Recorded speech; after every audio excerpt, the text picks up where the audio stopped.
Are you ready to go?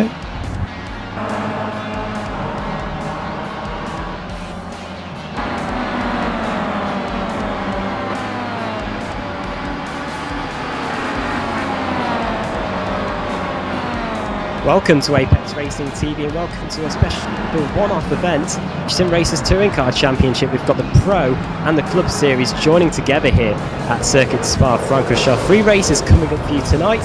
I'm Adam Baffer, and alongside me is Alex Simpson. Alex, we've had the roller coaster ride of the Pro Series, and the Club Series is currently in progress at the moment, but we've got a one-off event at Circuit Spa-Francorchamps tonight.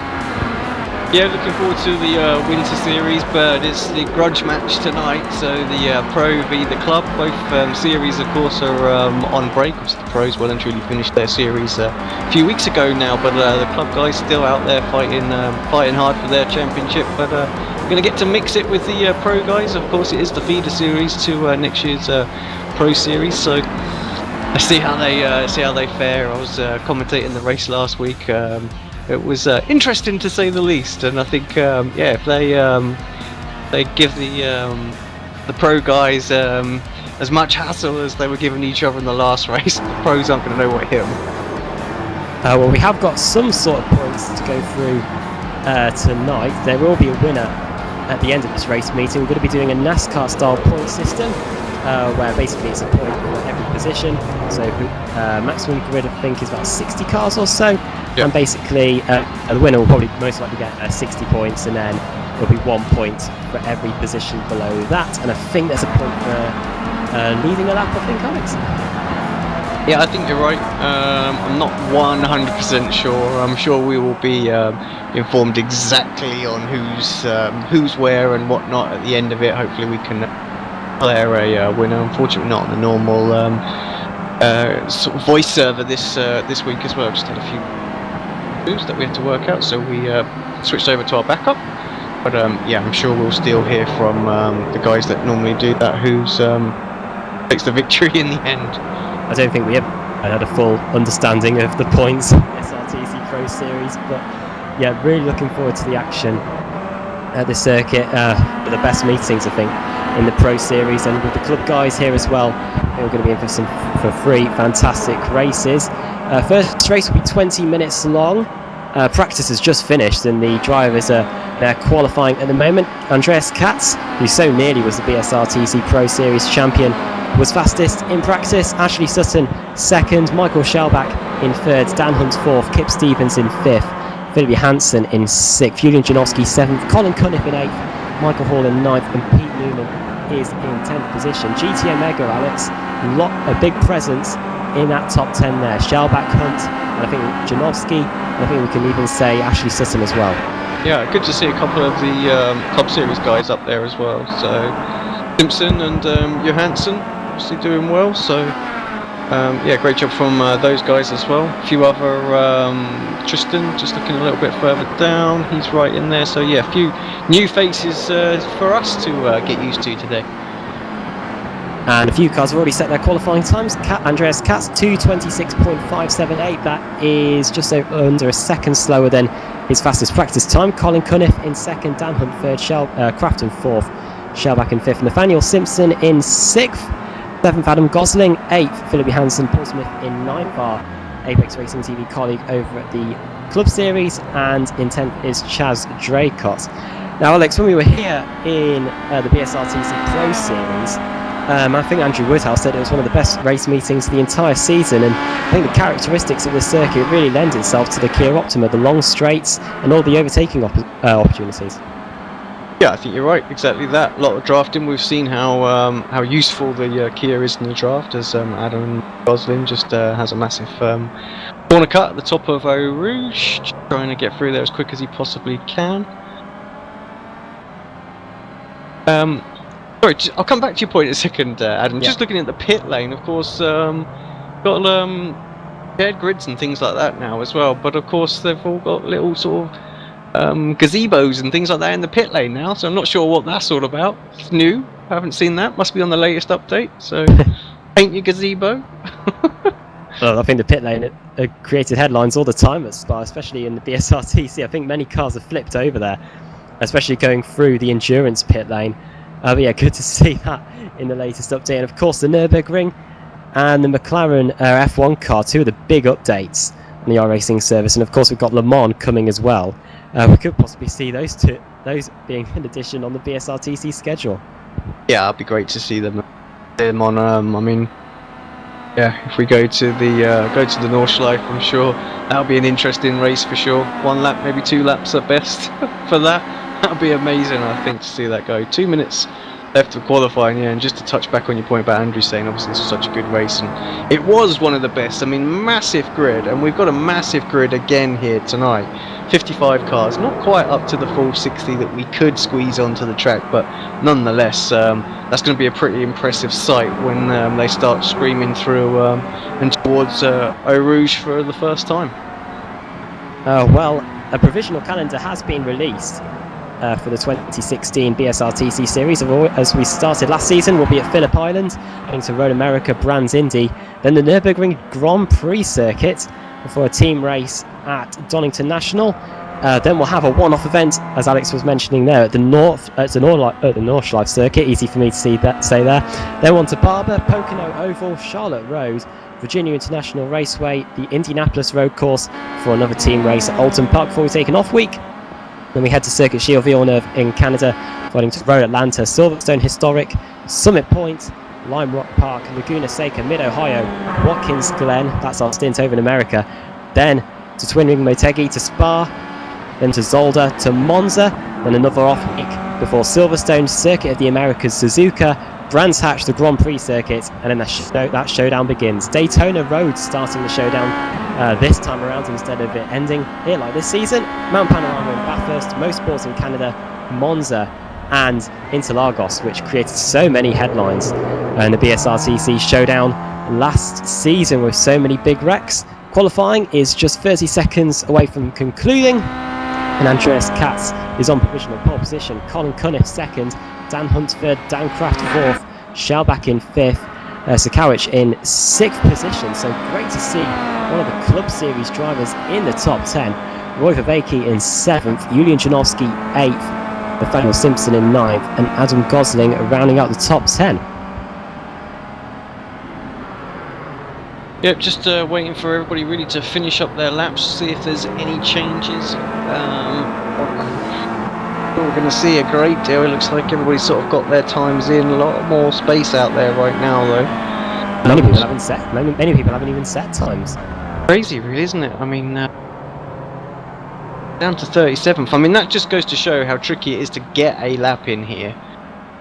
Off tracks, the Kia obviously front wheel drive understeers a lot, and understeer is not what you want around here when you're desperate to try and keep the car on the black stuff. Not too long to wait then before we get the first race underway. Quite a history of a few big crashes, actually where we start, down the hill towards Eau Rouge. We'll see if the same happens in this first race meeting. Got some people out there, Jeroen Kaiser, we know Jeroen well. Surely must have crossed the line after.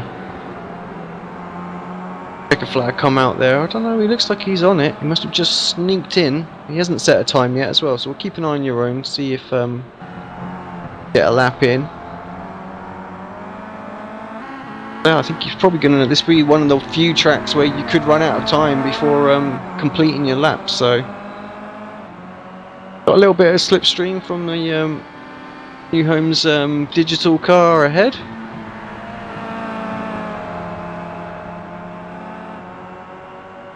People are representing teams today. We haven't got the data, just so many changes and things like that, just to get it updated, but we will have for the winter series that starts very soon. Yeah, these guys just trying to post a lap. That's Draycott on a lap at the moment. Roy Vervaeke has gone up to 9th position. Pete Newman down to 10th. Draycott, I think, is the only car that is still to come across the line, and I think he might have just picked up an incident point going through Blanchemont, hard on the brakes into the bus stop chicane. He's currently in 22nd position on the grid. Now the final corner down towards the timing line. Will he improve on his position? I don't think he will. He stays in, he loses a position. He's gone down to 23rd, so someone must have gone up a place there. don't think your own's going to get a time. I don't think this is going to count. We saw him went a little bit wide, and he slows right down. Counts. It was just Steve Richardson really who's we're waiting for. Does set a time of 2 minutes 30. So yeah, there is an awful lot of drivers. 43rd down to 55th. Didn't manage to squeeze a lap in that 10-minute session. Well, the BSRTC is always known for big grids, and Spark's no exception. We'll take you through the full starting grid. Andreas Katz is on pole position, Dan Hunt in second position, so he managed to get past Colin Cunniff in the final few moments of qualifying. Colin Cunniff in third, Dan Kraft in fourth position, Michael Schabach in fifth, and Michael Hall in sixth position. Michael Hall, Champions of the Future driver. Maciek Sakarich, is that how you pronounce it, Alex? I think in seventh position. Eighth, Kip Stevens. And ninth, Roy Vervaeke in ninth. And then in 10th, it is Pete Newman. Julian Janowski, 11th. Nathaniel Simpson in 12th. 13th, Adam Gosling. 14th, Ashley Blake Hood. 15th, Steve Hefford. 16th, Philip Johansson. 17th is Ian Roskell. 18th, Jay Wright. 19th, Laura Bond. And 20th, it is Robert Graham. 21st, it is Paul Smith. 22nd, it is Zach Rank. 23rd, it is Chaz Draycott. 24th, it is Matthew Bunn. 25th, Ken Bracey. 26th, Jim Flanagan. 27th, Jay Adji. 28th, it is Marcus Hagman. 29th, Andrew Whitehead. And then 30th, it is Neil Bamber. 31st, it is Scott Malcolm. Steve Richardson in 32nd. Alex Everett, 33rd. Jake Forster, 34th. Tristan Bodis in 35th.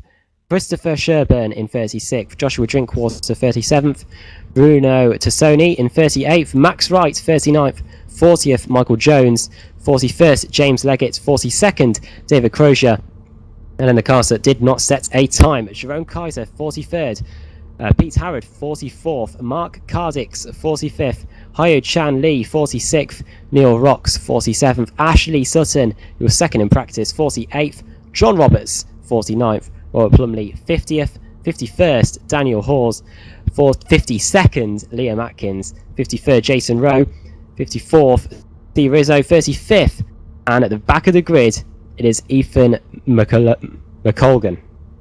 Big grid there, Alex. Yeah, well done again. I always enjoy giving those over to you. But yeah, this is gonna be great. This first lap, I think we should just set it on crash cam and let the camera decide where it wants to go. I think because it was no different in the Pro Series. There's gonna be some wrecks in this opening lap, guaranteed. Rolling start for this first race, and I don't know whether that's the race organisers trying to preempt a big crash or trying to cause one, because we'll be heading down to Eau Rouge at speed, and of course it'll all be up to Andreas Katz to judge the pace. And if he doesn't go till the green light goes on, which at Spa from my memory is pretty late, we could have some bunching up going out of La Source. We are unfortunately seeing this little issue, which is where cars appear and disappear, which cropped up with these larger grids, unfortunately. So we'll try and cover all the action we can, but yeah, I'm not getting all the data from everybody, so a few people that sat there stationary at the moment, not even registered in the sim, so wonder why cars are blinking in and out. I'm afraid it's totally out of our control at the moment. So the safety car has come into the pit lane, and now it's up to Andreas Katz and Dan Hunt to judge the pace. They could go now if they wanted to. I don't think he's put the foot down to the floor just yet. Some cars trying to overtake others in the background. Katz is going now, and he's left Dan Hunt out of the source. Here we go then. Race one of the evening here at Spa-Francorchamps is underway.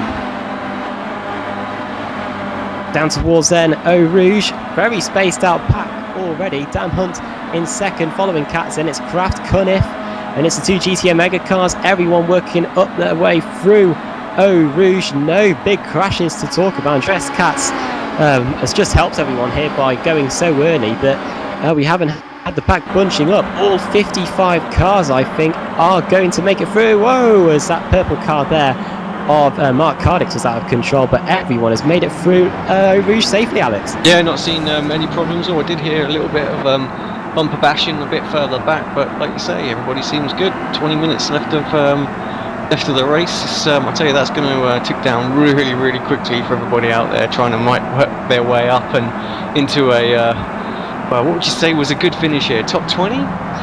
Well, yeah, that's not even half of the pack, so that would be a fantastic result. Good battle already starting to unfold here between Sakovic and Michael Hall. Michael Hall driving for Ashley Sutton's team in the Champions of the Future, and Sakovic goes in a bit deep into Puon. That's going to allow Hall to get the inside line, but Sakovic will hang it out around the outside and is able to hold on for that position for the time being. This is the battle for 6th and 7th. Kip Stevens there, the two-time BSR TC Pro Champion, keeping a watchful eye in 8th position. Great opportunity to possibly take a 3rd championship in the showdown, but just had an unfortunate collision with Wojciech Savidovic back at Motorsport, and that really derailed his chances. But yeah, great battles starting to unfold already, and great to see the likes of Sakovic and Hall battling away with the BSRTC regulars. Yeah, absolutely. They've just lost a little bit of ground, and I don't know if that was because they were battling going through sort of Lecumbe and that early sector. I see a puff of smoke a bit further back in the grid as well. Let's just see if we can see what that was. Nothing too dramatic, I think. Everybody seems to be... they're still just absolutely funneling through towards Blanchimont right now. So they just keep on coming. I'm clicking, and there's more. 2 cars in the pit lane, Michael Jones and C. Rizzo. I don't know whether they took the start or not, but yeah, still cars coming through Blanchimont now to complete the lap. Jason Rowe, I think, is the car at the back at the moment. And Andreas Katz has just got the first lap in the books. 2 minutes, 9 seconds, very long laps here. And he has got quite a substantial lead already, 1.2 seconds, which is quite big in the BSRTC. Second place, it is Dan Hunt. He was having a battle with Dan Kraft going into Blanchimont, but that's now separated each other out. And then it's Colin Cunniff, Michael Shellback, and it's Sakovic still trying to hold off Michael Hall down towards Lecombe on lap number 2, and then there's Kip Stevens, Pete Newman, Julian Janowski, 2 wide there in the background, car with the purple mirrors, going side by side with Laura Bond. Oh, and there's a crash, and it is Chaz Draycott. He has spun round, hit the inside wall, and his car sustained a lot of damage there, and I think he might have got turned around on the way down, and he's headed back to the pits. Let's see if we can get a replay of that for you. And it looked like he was trying to go 3 wide with Laura Bond, and who was that to his right? That was Paul Smith. See what I can do with the replay. Hassles with the... What happened there? Oh yeah, you're right, just 3 wide and just the infamous quarter panel. And the spectators and the chat has erupted in applause. They couldn't believe it had been clean all this time as well, so they're happy now. It wouldn't be the BSRTC without a bit of quarter panel clipping there. Perhaps coming under pressure from Cunniff. So for the final spot on the podium. Colin Cunniff in 4th there for Friction Racing. Michael Shellback in 5th. Colin Cunniff, of course, taking that victory back at Laguna Seca, where it could have been an Apex Racing win. Unfortunately, it wasn't. And then Michael Shellback in 6th there. Sakovic still in 7th. Julian Janowski going just a little bit wide there through Blanchimont. Behind him, Adam Gosling. So he's in 11th position, just outside the top 10. And look at this battle going on here. That is Steve Hefford, Johansson, and that down the inside is Ashley Blake Hood, side by side through the bus stop chicane, and that might allow the car behind them of Nathaniel Simpson to get a run on both of them, and that's Ian Roskell as well. So we've got 4 cars battling here for what is about 14th, 15th, 16th, 17th on the racetrack. Down the inside into the source, 3 wide there on entry, and they all somehow source each other out there. Seems like all the drivers managed to get most of what was going on out of their systems in practice. They were all over the place, and I thought this was going to be interesting. But yeah, some great racing going out there. You don't often see 3 wide there come off without some sort of wreck, and they managed to make it stick perfectly. Awesome. Ian Roskell now side by side with Nathaniel Simpson, and Simpson has managed to get down the inside. He's currently being shown in 16th place, so he's got past Roskell. Smoke in front, yes indeed, and there's a car spinning off to the outside of Lecombe, and it is Adam Gosling, and he must have had contact with Julian Janowski, because Janowski is going slowly as well. Let's see what happened there. Oh, it's another 3 wide, Alex. It is another 3 wide. Adam Gosling going side by side with, I think that is Kip Stevens. Yes, I think it is. And Julian Janowski. Oh, Janowski's going to turn across Kip Stevens. And poor Adam Gosling is just an innocent bystander. Oh, nothing worse. Yeah, he gets the worst of it as well. I mean, Janowski, of course, got some problems, yeah, but Gosling looks out. Gosling got a bit of a fan base on the Kia Club Series broadcast. A lot of people following him and wishing him all the best, doing extremely well over there at the moment. So, yeah, they'll be gutted to see him out of this race pretty much already. He's down in 29th place. He is continued, but he has got quite a fair bit of damage. Cunniff and Shellback now, just Shellback having a little look going down into Pouon, decides it's not worth the risk to do anything there. They've pulled away quite comfortably from Michael Hall behind them as well, who's now up and into 6th place. But yeah, Cunniff again having to go around the outside. Shellback trying to get a move done. He will have the inside this time, so he should be able to get this move completed. Colin gives him the room. There comes the GTO Mega car of Shellback, up and into 4th place. Colin Cunniff, who started in 3rd position, now down to 5th. And he's down 6th. That's Michael Hall. Sakovic in 7th. So Sakovic has lost the position there. And then Kip Stevens, who's managed to survive after that freeway clash with Gosling and Julian Janowski. Great pack and awesome little battle starting to form up here. This is starting with Ashley Blake Hood, who is in 11th place at the moment, and yeah, coming under an awful lot of pressure from behind. He's got Steve Hefford, Philip Johansson, Daniel Simpson, Ian Roscoe and Laura Bond, and that list just keeps on going. I could read the whole list off. There's all the way down to 25th place is that little battle right now. There was a New Homes Digital car there going very slowly. I think that might have been with the yellow mirrors Steve Richardson. However, everyone's managed to get past them. But yeah, so many cars in this battle here going up to Lay Com. Nathaniel Simpson down the inside there of Ian Roscoe. That is Fitz Simpson up to 14th place. Roscoe down into 15th. And then it's Steve Hefford, yeah, in front of him. Philip Johansson there, Ashley Blake Hood, and then Scott Malcolm, who is in, I believe, to be 49th position. So he's a few laps down, so he might not have taken the start.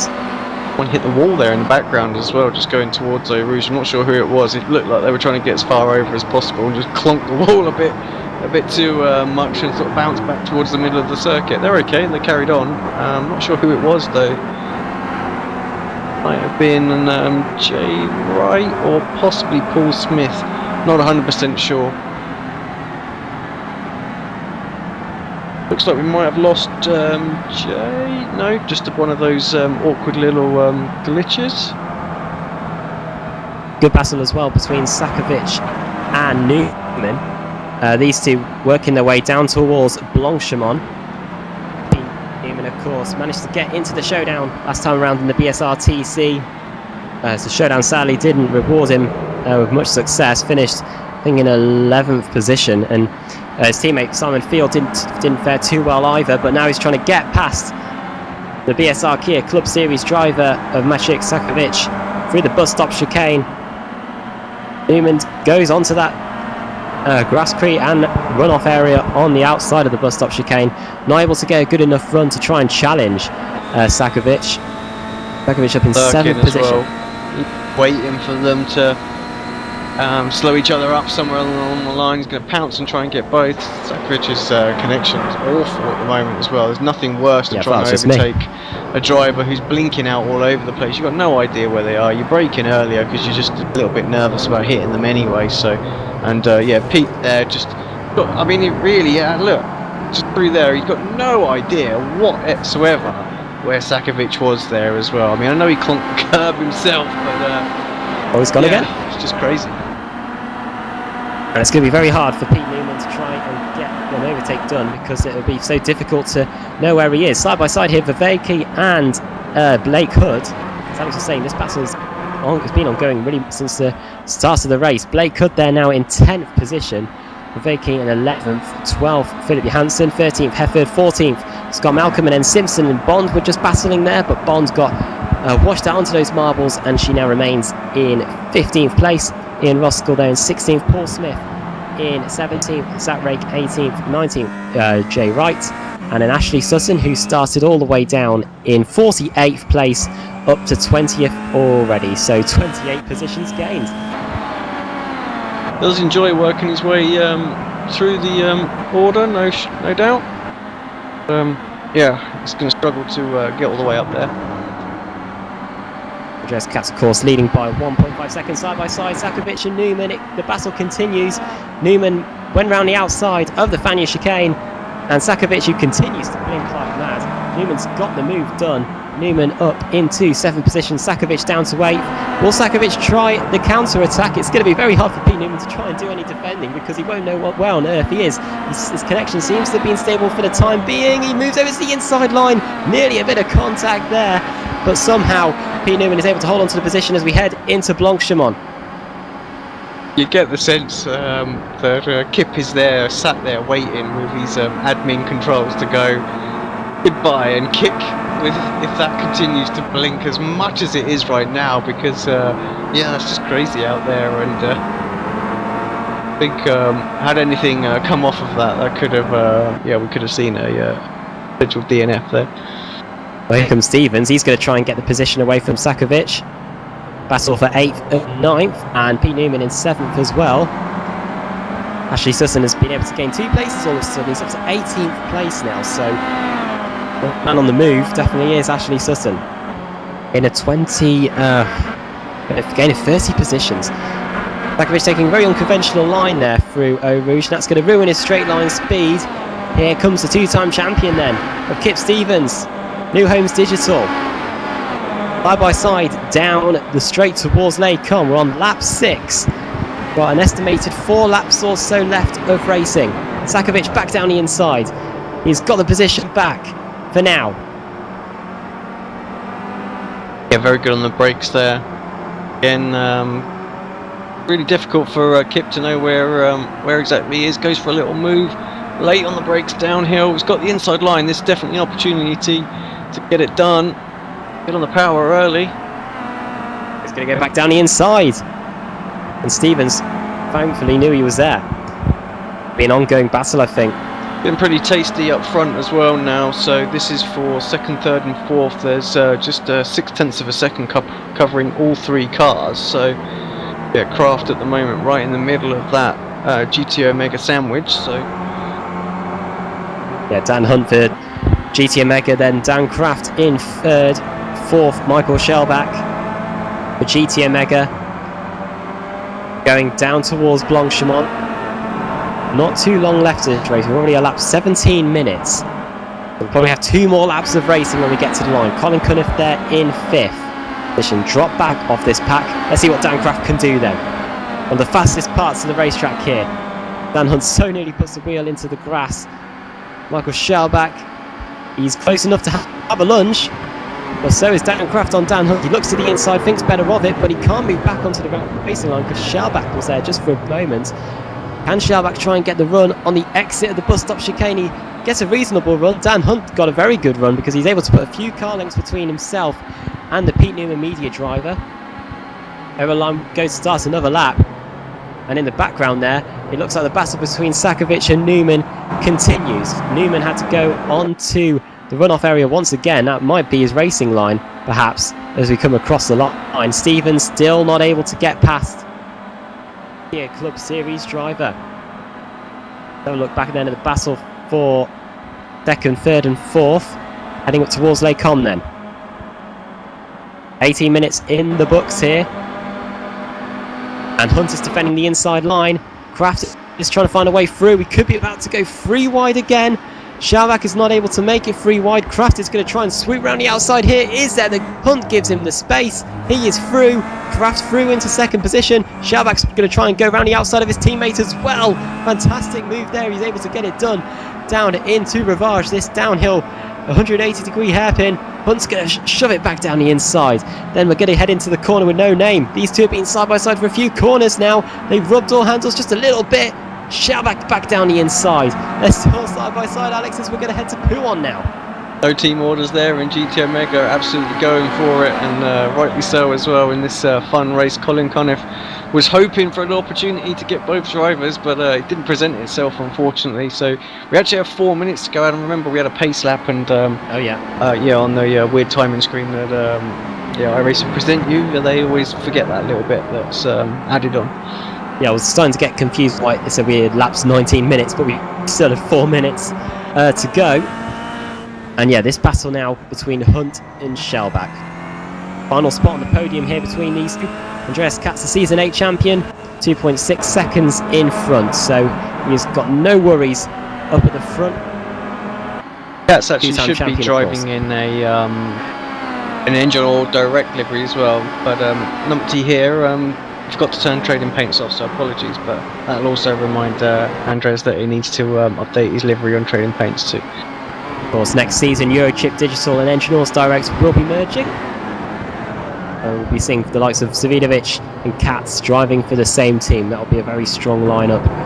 And the series gets back underway. The reigning series champion, of course, Sebastian Job, who won it in thrilling fashion at the Daytona International Speedway. Final corner of the final lap, where Andreas Katz got taken out by Ashley Sutton, who is now up into 15th place.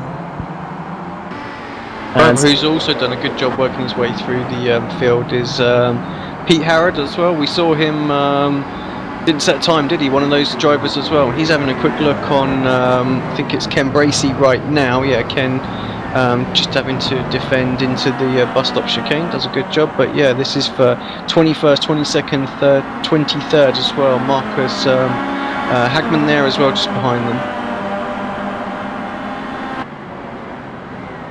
Yep, down the inside goes Harrod on Hagman. It's actually defending there as well. Oh, he's defending as well. Yeah, so Marcus having a great run. They've got a great run there. They've got a great run on the car in front of them, which is Harrod. We could be about to go 3-1 into Eau Rouge. Guys, please be careful here. This is not going to end well, surely. Oh, how close was that? And they're still side by side for Eau Rouge now. So it was almost like after you in the entry, but now they're all back together again. And it looks like the driver that lost run behind as well, surely. Yeah. And the person that lost out there seems to be Harrod. And here comes the New Homes Digital car of Steve Richardson to try and join in as well. Look at Harrod dancing all over the place there. Down towards Les Combes.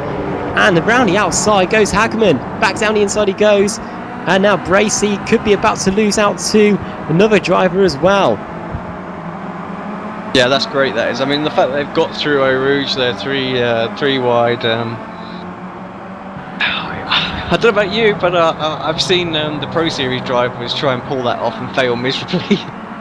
Yeah, well, the BSRTC best drivers in the Kia Optimus and of course the Kia Club Series, the up-and-coming drivers as well, so great to see them all on one grid. Of course, if you compete in the Club Series, you cannot compete in the Pro Series and vice versa, really. Shellback's got past Hunt. So Shellback up into 3rd place now, Hunt down to 4th, so he was in 2nd just over a lap ago. Now he's outside the podium positions. Got 48 seconds left, and I think Katz is about to get to the line, so we will have one more lap of racing here at Spa in race 1. Yep, Katz coming across the line now. Last lap for the leader. Dan Kraft in 2nd, Shellback 3rd, then Hunt in 4th. He could be under pressure from Colin Cunniff if Cunniff continues at the rate he's going. Have a look at the lap times. Last time around, Cunniff 2:28.3 compared to Hunt's 2:28.6, so 0.3 of a second difference there. If that affects anything come the race's end. Pete Newman, and it's Kip Stevens who's managed to get past Sakovic now, so Sakovic down to 9th position, Blake Hood in 10th. Good battle here. This, you're about to come up to it as well. This is Steve Hefford, I think, and Philip Johansson. Johansson in the Club 73, just trying to go around the outside of Hefford right now. Down to Eau Rouge then, side by side, and Hefford lets him go through pretty easily. But look who he's got in the mirrors, Mr. Ashley Sutton, and that's not a good line there through by Hefford. It's going to come. Sutton's going to come up on Hefford with a full rate of knots, and he's going to swoop past him. That's how quick Sutton had a run, and he might be able to get past Philip Johansson here as well. Side by side, these two go. Sutton, who, if he gets, will be up into 12th position, and he is through. Much to Johansson's little bit of annoyance there, and now Hefford's gives him a little tap as they go through this section at the top of the hill. Going to be side by side. Be careful, Johansson. You want to get a quarter panel on this last lap of the race. Down towards Ravage. Heffer's going to go around the outside very late on the brakes there. Nearly has to go onto that small bit of runoff area before the huge gravel trap there. Side by side into the corner with no name, and they make contact. Johansson puts his foot to the floor, just misses the tyre barrier, and they're still side by side. Alex, as we head towards P1. Yeah, he won't be happy with that at all. He's going to try and go around the outside of Pool, and that's never going to work. No, and concedes, has to duck back in. It's not over and done with yet, but Cats can't be far away from completing the victory. Here he comes, almost to Blanchimont. Look at this, Kraft and Shellback battle over second position here. Shellback gives off Kraft just a little bit of a nudge there. He's roughing him up just a little bit. Head through one of the fastest parts of the racetrack down towards Blanchimont for the final time. Still side by side, they hit each other. Where are they going to go? They're off. They come back onto the racetrack and Shellback gets the position. Yeah, and Hunt also on Kraft, so Kraft going to lose the final podium spot. Here comes it's round the corner, isn't it? No, or is it? Oh, I don't even know with this layout anymore. I think that was the finish line back there. But yeah, so Shellback through, and I think Hunt just got that from yes, he did. Kraft as well, didn't he? Yeah, 300ths of a second, and Kraft, who was in second about 2 corners ago, finishes this looks off the interesting. podium. Just jumped on board with John Roberts. He's got Hagman in front of him and Pete Horrod as well. They're going to be very, very similar through Blanchimont. Somehow they survive. Pete's at the moment got the advantage. Roberts trying to look around the outside. Is this going to work? I'm not sure it is. He might have just pulled that one off. He has indeed round the outside, so just needs to get a good drive out of the corner. He does, but yeah, Pete takes that position. I'll look a bit further back, see what else is going on. Much super close.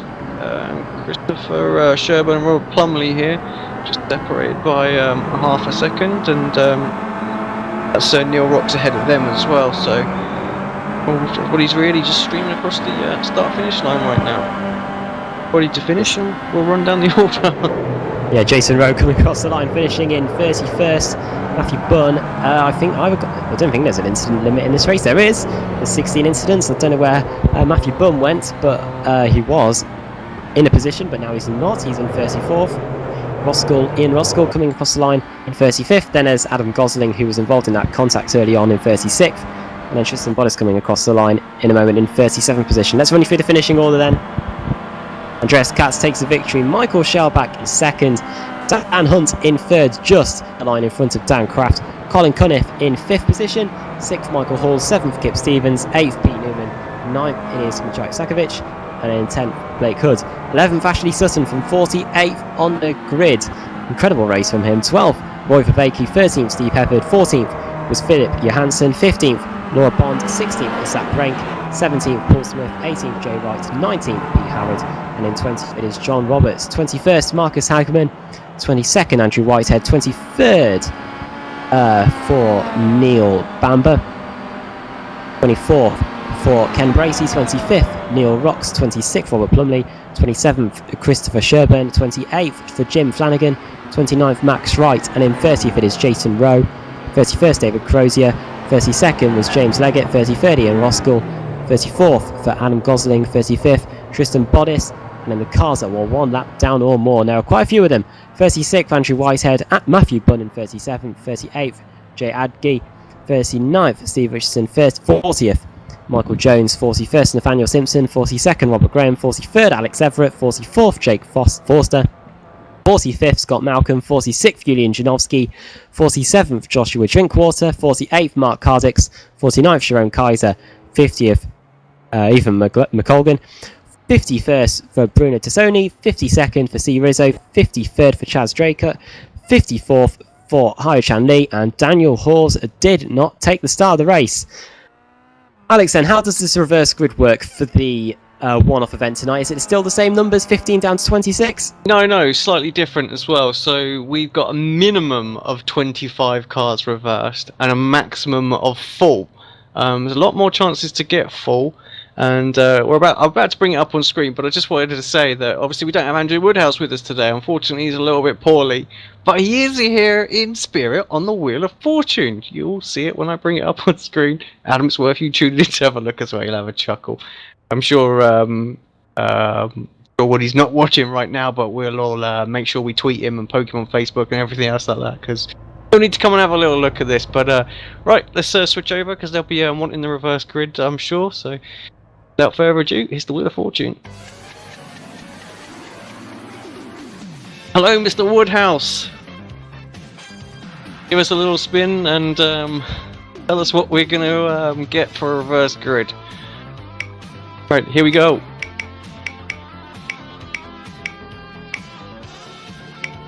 It's going to be 20. Oh, is that going to be full? Oh, we got a full reverse grid. I did wonder. Full reverse grid, so awesome. Yeah, I've just seen it now. Yeah, the livery he had in the Kia Club series has become absolutely legendary as well. So, and yeah, actually Blake could just nailed the reverse grid wheel for this week. So appreciate him doing that. Like, here in spirit. So 55 cars reversed. Oh, it's just going to be pandemonium then. We've got all the cars at the back of the grid that were at the front.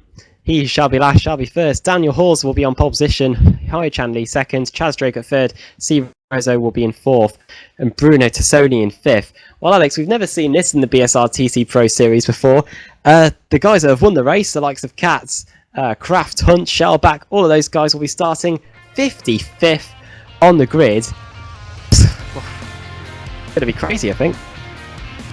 It's gonna be mental. The guys, they were they're on the chat and watching it. They were like, "What's going on?" We want to see all these wrecks and things like that. And there was some great racing out there. And surely for them, 55 cars reverse grid, it's gonna be elbows out time for everybody. It's gonna be they're going to enjoy it, I'm sure. But I want to see more of the same from everyone out there. Usually had to see some great racing throughout the next sort of 20-minute race. Right, we're going to head off for a quick break, Adam. I'm sure they'll get the reverse grid up, server up as soon as possible. So stay tuned. We'll be back in, I don't know, 5-10 minutes tops, I would think. From everybody at Racing TV, we'll be back. Stay tuned.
Simulated racing can be awesome, but it can also be kind of a free-for-all. Interestingly, auto racing faced the same problem in its earlier days. Whether it was on the back roads, the beaches, or the city streets, the racing was fun. But there was always a certain level of chaos and danger, until some folks came along and put some order to all of this. Stuff like official racetracks, regulations about weight and equipment, and enforcement of standards. That's what gave us high-speed excitement, fast-paced action, and photo finishes. That's when racing became racing. The guys over at iRacing.com have made the same transformation in the world of sim racing. Sure, they've got the most accurate tracks and realistic cars out there, but that's just the start. See, iRacing analyzes the performance and results of each driver in every race, so you can be sure you're always placed in races where the competition will be tight, and that those reckless drivers who ruin it for us all are kept in the pits. Not to mention that with over 45,000 active members already in their vast community, you can find races day and night, so you can always get in on the action. You can even join a league of your favorite series. And since updates are always automatic, you don't have to worry about software and can focus on the track. Zip up your fire suit and check out iRacing.com.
Truex in the outside, contact made. 56 slides it into 4. Who's going to be into stripe?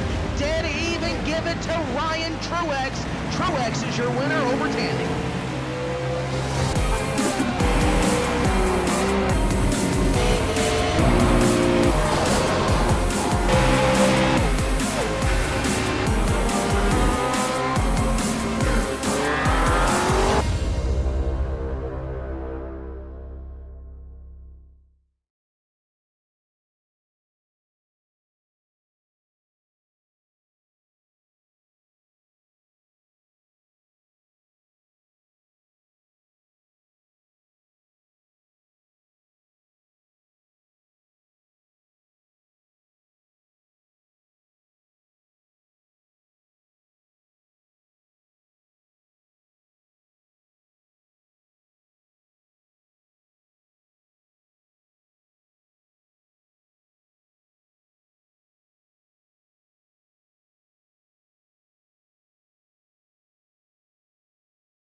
Simulated racing can be awesome, but it can also be kind of a free-for-all. Interestingly, auto racing faced the same problem in its earlier days. Whether it was on the back roads, the beaches, or the city streets, the racing was fun. But there was always a certain level of chaos and danger, until some folks came along and put some order to all of this. Stuff like official racetracks, regulations about weight and equipment, and enforcement of standards. That's what gave us high-speed excitement, fast-paced action, and photo finishes. That's when racing became racing. The guys over at iRacing.com have made the same transformation in the world of sim racing. Sure, they've got the most accurate tracks and realistic cars out there, but that's just the start. See, iRacing analyzes the performance and results of each driver in every race, so you can be sure you're always placed in races where the competition will be tight, and that those reckless drivers who ruin it for us all are kept in the pits. Not to mention that with over 45,000 active members already in their vast community, you can find races day and night, so you can always get in on the action. You can even join a league of your favorite series. And since updates are always automatic, you don't have to worry about software and can focus on the track. Zip up your fire suit and check out iRacing.com.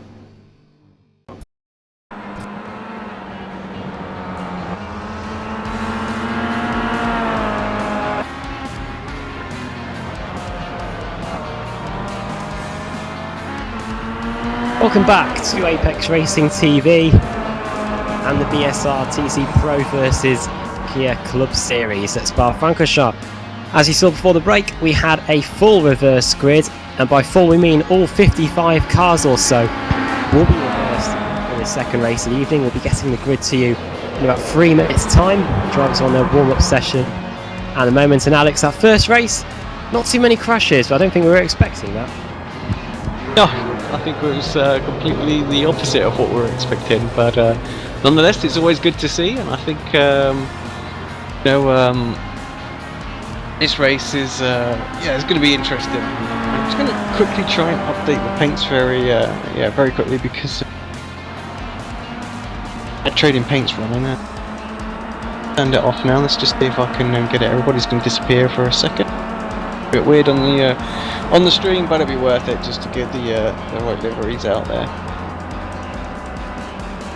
Of course, Andreas Katz took the victory in the first race by quite a commanding margin. There was a great battle going on for second place between Dan Kraft, Dan Hunt and the GT Mega car Michael Shellback. Now we'll be seeing those lot fighting at the front. Could have a Kia Club Series victor in this second race, especially with 50 cars or so reversed. Anything could be possible here. Ashley Sutton, of course, started 48th, got up to just outside the top 10, I do believe. So poor Ashley Sutton, he's going to be doing a lot of overtaking tonight, but I think that's probably what he likes, Alex. No doubt. Yeah, absolutely. Does it well, and yeah, he's going to be he's a bit further forward than some of them, so yeah, we'll see where he gets up to. Race organisers will probably be doing a rolling start again. They are indeed. Wonder if we'll be using the nighttime conditions at all, Alex, or do you think these headlights on these Kia Optimas probably not really the most suitable of conditions? Well, that'll be a curveball to throw in there. I don't think any of the drivers have particularly tested that, so yeah, maybe they will have heard you, and Steve or Ellis or one of them will just will go, alright, let's go for it, nighttime for the final race. That'd be great. I know Kip Stevens is often open to our crazy suggestions up here. Yeah, very interesting to see. Another 20-minute race.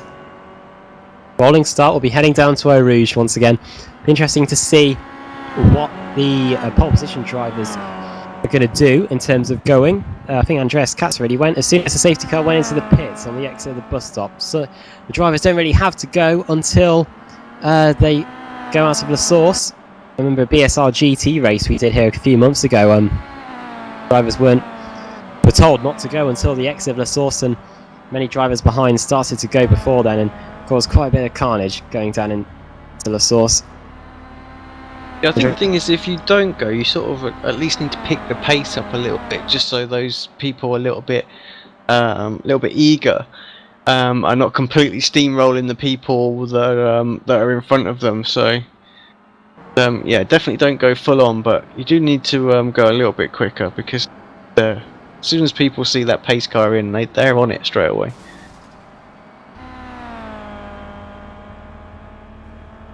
Warm-up session is over. Have a look at the grid then. On pole position, it is Daniel Hawes. Second for Chaz Draker. Third for C. Rizzo. Fourth, Jerome Kaiser. Fifth, Scott Malcolm. Sixth, Alex Everett. Seventh, Robert Graham. Eighth, Nathaniel Simpson. Ninth, Michael Jones. And in 10th, it is Steve Richardson. 11th for Jay Asgey. 12th for Matthew Bunn. 13th, Andrew Whitehead. 14th, Tristan Bodis. 15th, Adam Gosling. 16th, Ian Roskell. 17th, James Leggett. 18th, David Crozier. 19th, Jason Rowe. And 20th, it is Max Wright. 21st, Jim Flanagan. 22nd, Christopher Sherburn. 23rd, Robert Plumley. 24th, Neil Rocks. 25th, Ken Bracey.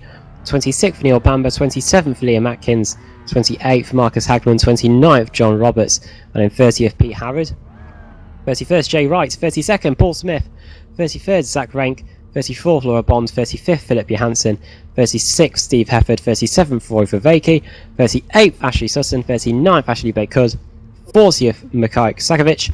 41st, it is Pete Newman. 42nd, Kip Stevens. 43rd, Michael Hall. 44th, Colin Cunniff. 45th, Daniel Kraft.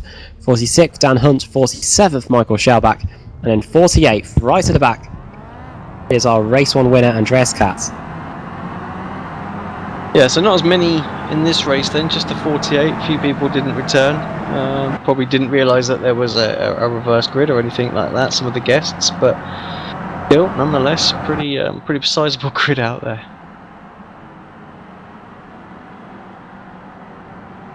Here we go then, 20 minutes once again.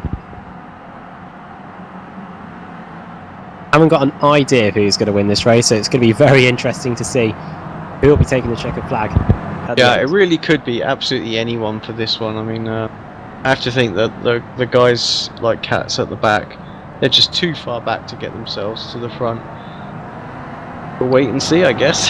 Yeah, here we go. Horses keeping the pace relatively slow.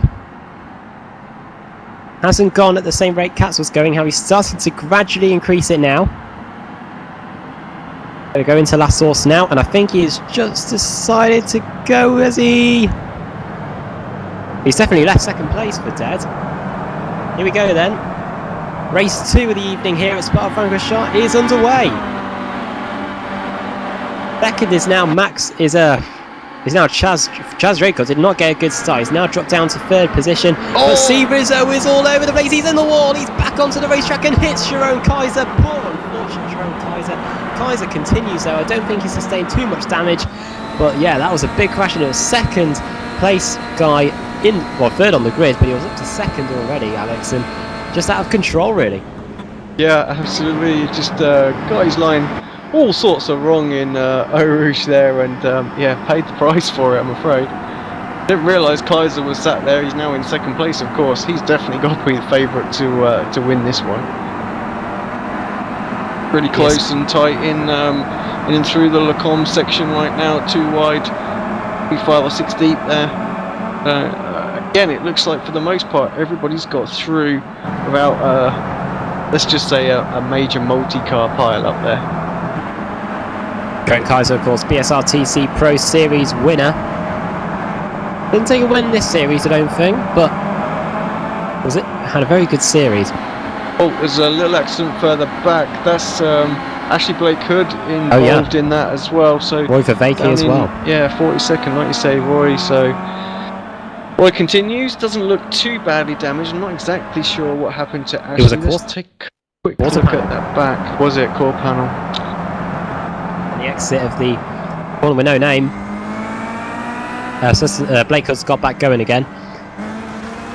Guys are starting to close up onto Daniel Hawes. Of course, he's got 20 minutes to try and get it done. Haven't even got the first lap in the books yet, but Kaiser, as you were saying, Alex, is most likely going to be the best bet at taking a victory in this one. Chaz Draco in third, another BSR Pro Series regular. Scott Malcolm as well in fourth, races in the Pro-Am Championship. Robert Graham there battling away with Matthew Bunn. Here we go, down towards the bus stop chicane. These two are going at it right from the get-go. Hard on the brakes, that Laser Tools car. Is he going to make the corner? Yes, he does. Brilliantly, in fact. So Matthew Bunn is going to have to try and get a good run out of the bus stop chicane to try and get this move done. Of course, Chaz is one of the Kia Club administrators as well now, so he races in that series at the moment exclusively. Obviously, as we picked up on earlier on, you can only do one or the other. So contact behind.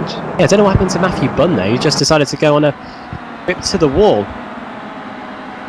Oh, he tried to sell the dummy on the Laser Tools car. Went to the right and then back to the left. Slammed on the brakes and then just went straight into the barrier. Yeah, one of the Laser Tool cars going to have a massive slowdown there. Oh, that's Richardson, I think. Is that heavy into the wall? Blocking the track. Brake. Everybody's going to have to duck to. Oh, this is going to be messy. We're going to stay with this. Oh, there we go. Oh, there's the big one everybody wanted. There you go. Wow. There's Philip Johansson involved, Pete Newman involved. I think some drivers are just like, yeah, let's have at it. And Daniel Hunt flipping over and over. Michael Schauback's got damage. And Hunt goes for another trip into the atmosphere. An Engineers Direct car there, John Roberts and Paul Steve Richardson. Well, he's got going again. He was in 8th. Harry's now right down the order.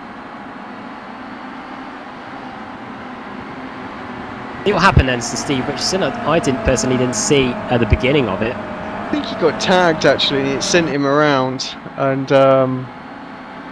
yeah, and then from there, I mean, he did everything he could there. He held his brake, and you know, everybody just needed to avoid him. There was one car there that just, I don't think he even spotted him. He was going ahead straight for him. I don't know if he'd got like a number of cars turned off or something like that in your view, because all of a sudden he was like, oh. Yeah, and trying to avoid him. It's far too late. Just smash. Got turned around by one of the Engineer Direct cars, but let's see which car it was that, unfortunately, I think it was. Oh dear.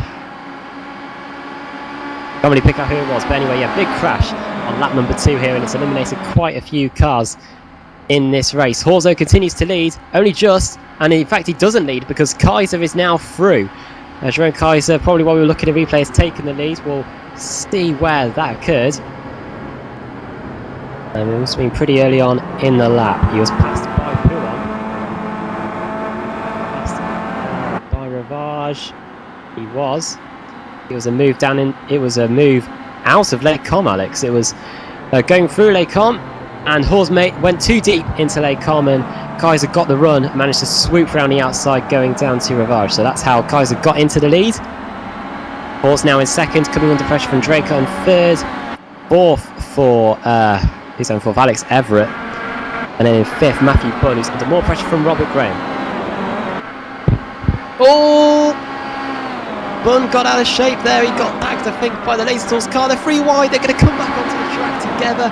And who was at the friendly needle there? Tristan Bodis managed to get past both the Laser Tools car and Matthew Bunn. And now Bodis is up to 5th place. Yeah, sometimes when you take the risk, you can pick up a nice chunk of places. That's surely going to be a slowdown for the CQR car there. He took so much of that inside curb. That's crazy.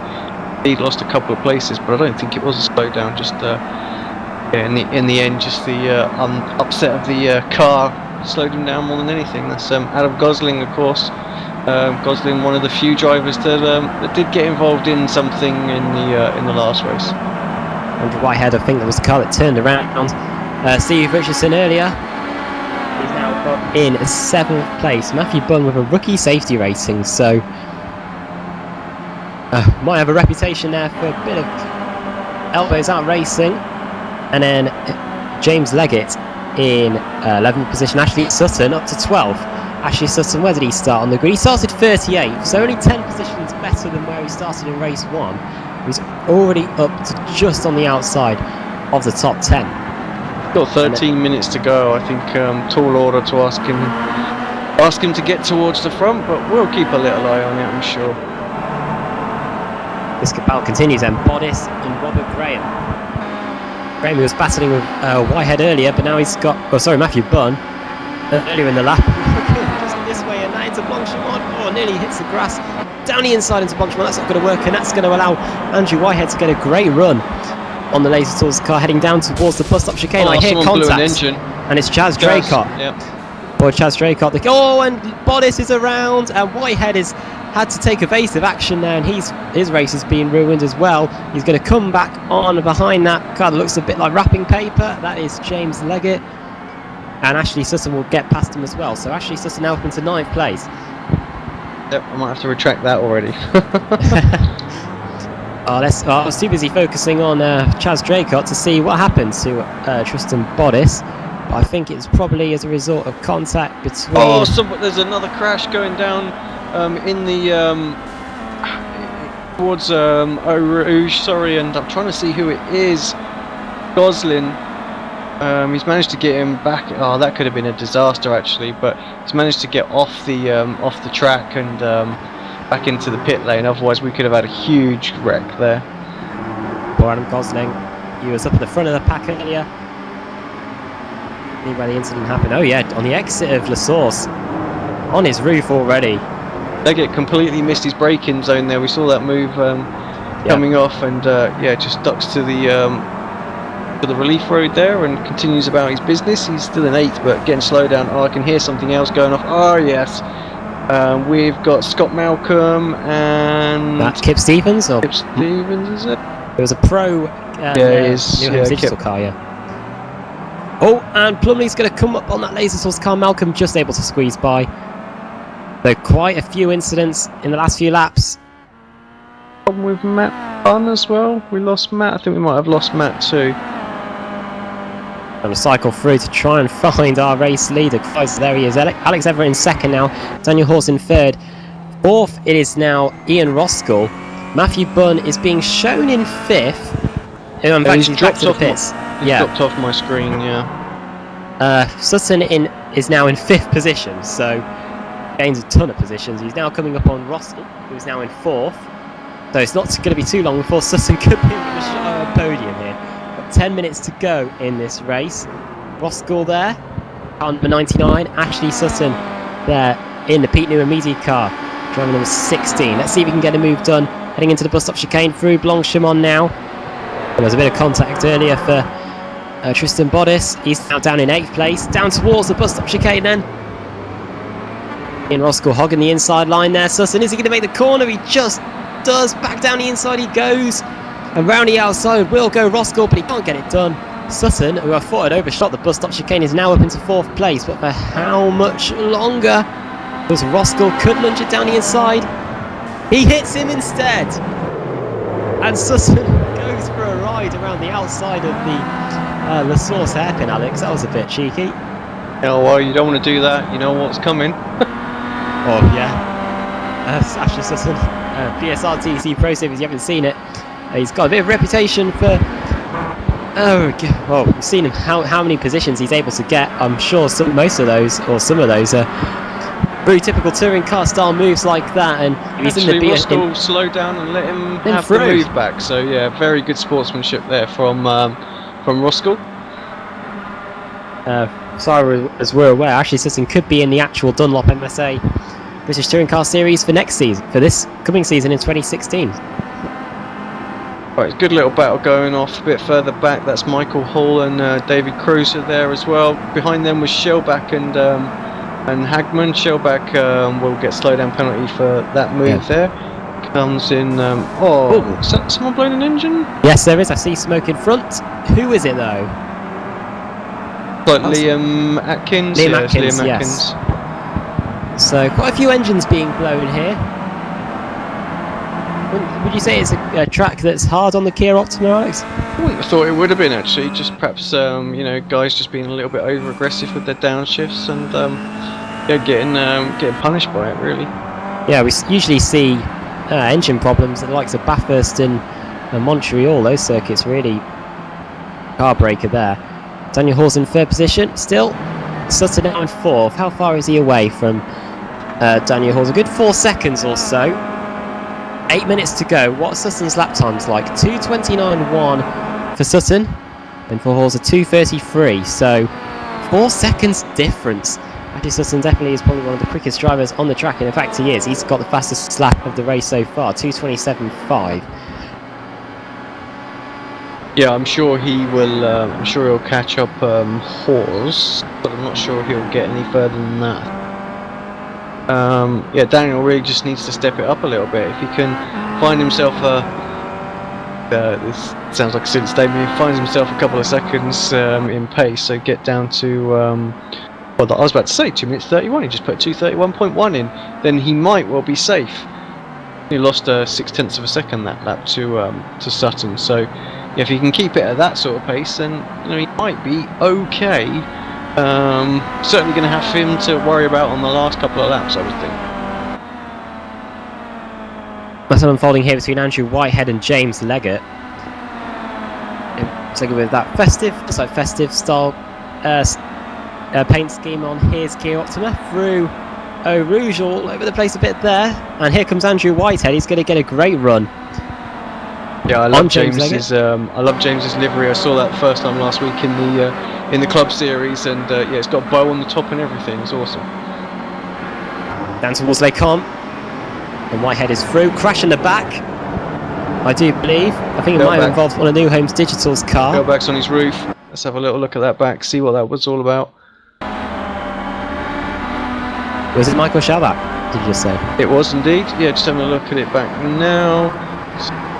Attacking anyone going through Eau Rouge, so I'm really not sure what. Oh, he's out of control down the straight. Oh, he got a great run actually on the car ahead, and he just. Yep.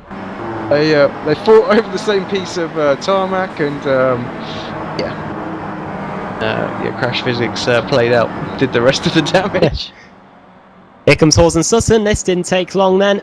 Hawes down the inside. He's going to go way too deep into the corner. Thank you very much, says Ashley Sutton. He's going to swoop around the outside. Now a podium is his. Up into third position from 38th on the grid. So fantastic race 2 from Ashley Sutton. Managed to take quite a few race 2s when he raced in the BSR TC full time back in season 6. How far is he away from Alex Everett? He is about another 4 seconds away from Everett. Lap times pretty similar. 0.4 of a second slower was Sutton to Everett. So we'll see what the lap times are like this time around. Second is a possibility for Sutton. A win probably out of the question. He is, after all, about 13 seconds behind Jerome Kaiser at the moment. This is probably about where he'll finish up. I can't see it being any higher than that. So, but for what he wants, perfect little bit of practice, really. Great little battle starting to form up behind as well. This is from Steve Hefford in 7th place. And then you got Leggett, Sakovic, Bodis, Hall, Flanagan, Rocks, all battling it out. That's all the way down to 13th place right now. Yeah, heading out of La Source, Sakovic in 9th position. So he started in 40th on the grid. So even though we had such a huge reverse grid, the cream is starting to rise to the top. We're only 7 laps in, 4.5 minutes left on the clock. Sakovic there in 9th, 10th it is Tristan Bodis. And Sakovic has got quite a good run on James Leggett there through Eau Rouge. It'll be interesting to see if he's able to use the slipstream to get anywhere near that wrapping paper styled car. And he is. Leggett has to go on a defensive, but Sakovic is just not close enough to go down the inside into Les Combes. Leggett has to take a defensive line there. No way through though for the Kia Club Series champion. Sakovic could be setting him up though, because Leggett took the inside line through there. It's not going to get the best run on the exit. Looks down the inside into Rivage, no way through there for Maciej Sakovic. Yeah, looking pretty much for every opportunity he's got. Going to have to time it a little bit better, but what that has done now is it's I think it's lost the crazy amount of draft that you get from being tucked right up to another Kia as well, because Hefford is now a full 1 second away, so maybe he's got an opportunity next lap to get a move. As he looks again up the inside, he's really starting to pile the pressure on Leggett here, and this is exactly what he needs to do if he wants to be sure that Leggett's not in the draft. 1.1 seconds is the gap ahead of Leggett now, so a few more defensive moves like that from Leggett, and he's going to have fallen out of that draft altogether. Sutton is setting a very quick pace. I think he might be on for setting the fastest lap of the race at the moment, judging from his times. He is purple at the moment. But yeah, this battle, Whitehead, then it's Hefford. Leggett and Sakovic side by side through Blanchimont, down the inside goes Sakovic. Leggett's going to try and hold on as we head down towards the bus stop chicane. Late on the brakes. Very good opportunity, overtaking opportunity, and Sakovic swoops around the outside. That is a position gained for him. Sakovic now up into 8th position on the racetrack, and here comes Michael Hall in the CQR livery car to try and get past Leggett as well. He hasn't been able to close the inside line, and they hit each other just a little bit. And how close were they to hitting Sakovic then?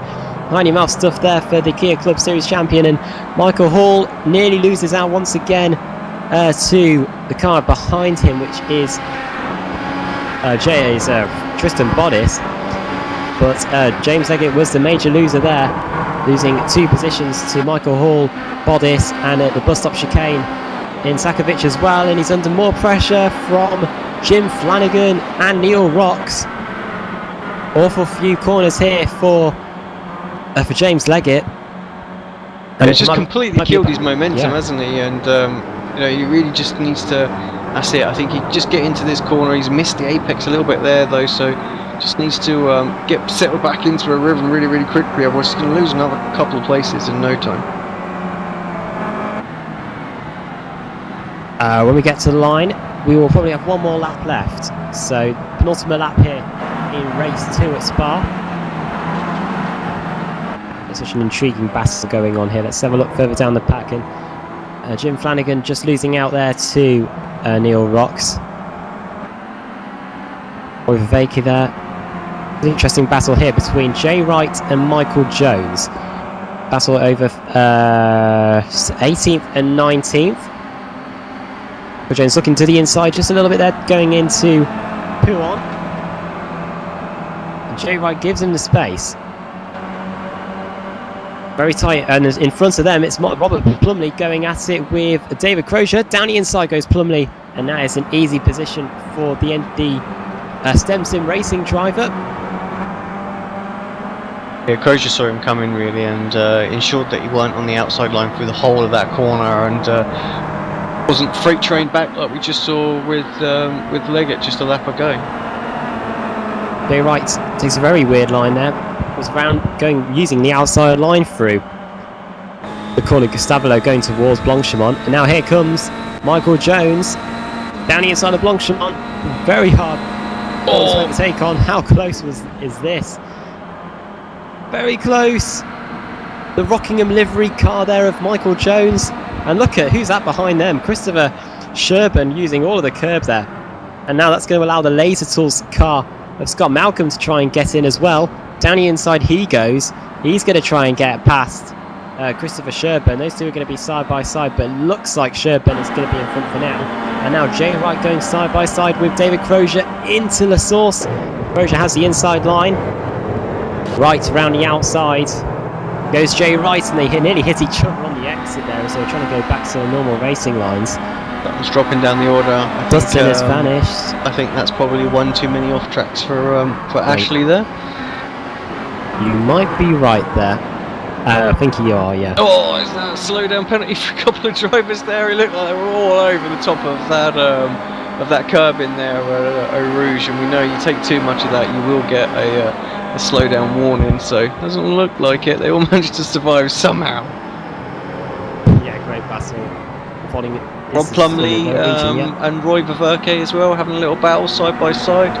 Plumley's got a much better exit. He's going to have to duck to the right, see if he can get the move done. Late on the brakes, Viverke's sitting him there in the braking zone, but in the end, just leaves Plumley just enough room. Should be alright. He's going to have the inside line for No Name Corner. He does, and Viverke holds on to it. But Plumley got a great exit out of that corner. Maybe we'll try something going into Puon. It's crazy to get to do something there normally, but yeah, he actually decides no, probably better not trying that right now. Spirited fight back from Ashley Sutton, 38th on the grid, but ends up getting disqualified, I do believe, on the final lap of the race. Yeah, great battle between Viverke and Plumley. And look at this, Colin Cunniff battling away with, who is that behind him? That is Neil Rocks, and the car in front of him, which is Colin Cunniff. But meanwhile, at the front of the pack, it is Jerome Kaiser into the bus stop chicane. He's battling away with Newham's digital car, Kip Stevens, and he's going to let Stevens through, is he? I don't think Stevens particularly wants to do another lap, but Jerome Kaiser is going to come across the line and take the victory. victory. Excuse me. Now, if I was your own, I would have definitely stamped on my brakes right there. Because Kit Stevens would have had to have done another 2 minutes of driving around. Did Stevens come across the line there? Wanting to do another lap? Maybe not. Alex Everett comes in second place as Kaiser lights it up. From Donuts, Ian Roskell comes through in third. A great podium for him. Oh, Leggett's around in the final corner as well. Oh, and no. I think that's got him disqualified too. So gutted for James. Having a look, see if there's any other battles going on further back. The best one looks like Dan Hunt and Dan Craft. They're miles away, so I'm not really sure what's gone on there. Did they get caught up in the incident earlier on and been battling for the rest of it? Yeah, so they're way down the order, but we'll wait for them to finish this race because everybody else is pretty much separated and can't see any battles going on. But Paul Smith ahead as well. So 31st, 32nd, 33rd on the racetrack. In front of them, is Paul Smith, the Club Series commentator on a Sunday night. So definitely not this weekend, obviously. Then Daniel Kraft and then Dan Hunt. Hunt, who was in the showdown for the Pro Series. See if there's any position changes here. Heading through towards Stavolo and Blanchimont for the final time. Kraft has got a good run here on Paul Smith. Through the right-hander. Yes, a late apex there for Daniel Kraft. Going to give him a good slipstream, as it's going to give Daniel Hunt as well. So we could see a position change here going in towards the bus stop chicane for the final time. These cars are the last cars on the lead lap. Through Blanchimont, such a hard corner to go through, especially when you're racing in packs as tight as this. Down towards the bus stop chicane, here comes Kraft. He's going for the outside. He's going to try and go as well. Oh, he's got Kraft it all wrong. messes up his line. Oh, rub each other just a little bit. Who's going to get a position at the line? Oof, we're going to have to look at that. I think that's Daniel Hunt that got it. Hunt got it by just over 300ths of a second. Daniel Kraft in 28th. And then Ashley Sutton obviously disqualified. So it's funny for the finishing order. That was a great battle at the end of the race there for the positions outside the top 30. Sharon Kaiser wins. Alex Everett second. Ian Roskell third. Daniel Hawes in fourth.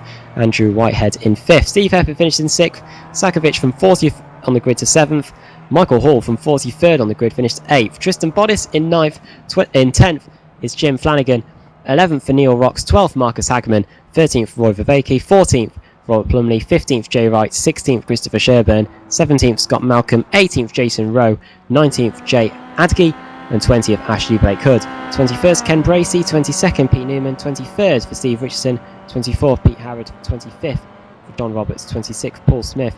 27th Daniel Hunt. 28th Dan Kraft. 29th for Neil Bamber. Then in the cars one lap down or more. 30th Ashley Sutton. 31st for James Leggett. 32nd David Crozier. 33rd Michael Jones. 34th Adam Gosling. 35th Kip Stevens. 36th Colin Cunniff. 37th Max Wright. 38th Michael Shalbach.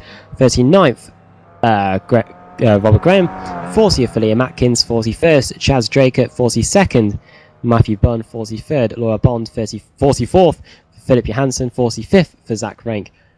46th for Andreas Katz. 47th for C. Rizzo. And Nathaniel Simpson did not take the start. So on to the next reverse grid for the third and final race of the evening. Are we going to have another full reverse grid on our hands, Alex? We will see indeed. Again, Mr. Woodhouse joins us. Here we go.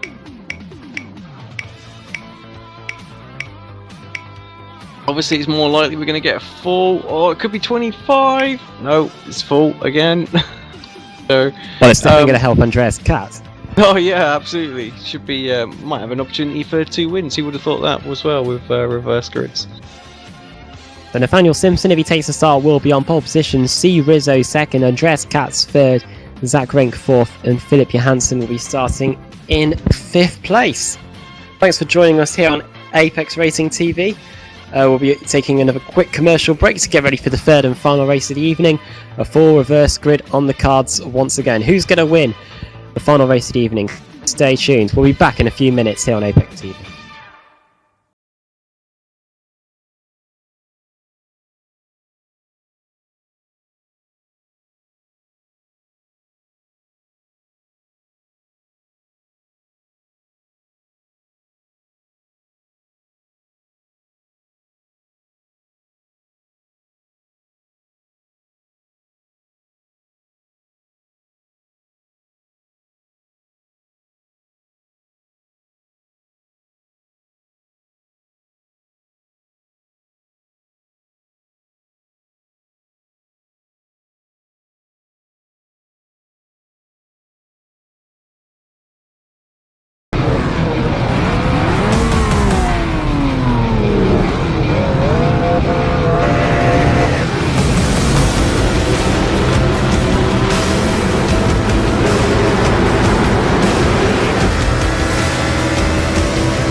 Racing can be awesome, but it can also be kind of a free-for-all. Interestingly, auto racing faced the same problem in its earlier days. Whether it was on the back roads, the beaches, or sim racing was fun, but there was always a certain level of chaos and danger, until some folks came along and put some order to all of this. Stuff like official racetracks, regulations about weight and equipment, and enforcement of standards. That's what gave us high-speed excitement, fast-paced action, and photo finishes. That's when racing became racing. The guys over at iRacing.com have made the same transformation in the world of sim racing. Sure, they've got the most accurate tracks and realistic cars out there, but that's just the start. See, iRacing analyzes the performance and results of each driver in every race, so you can be sure you're always placed in races where the competition will be tight, and that those reckless drivers who ruin it for us all are kept in the pits. Not to mention that with over 45,000 active members already in their vast community, you can find races day software and can focus on the track. Zip up your fire suit and check out iRacing.com.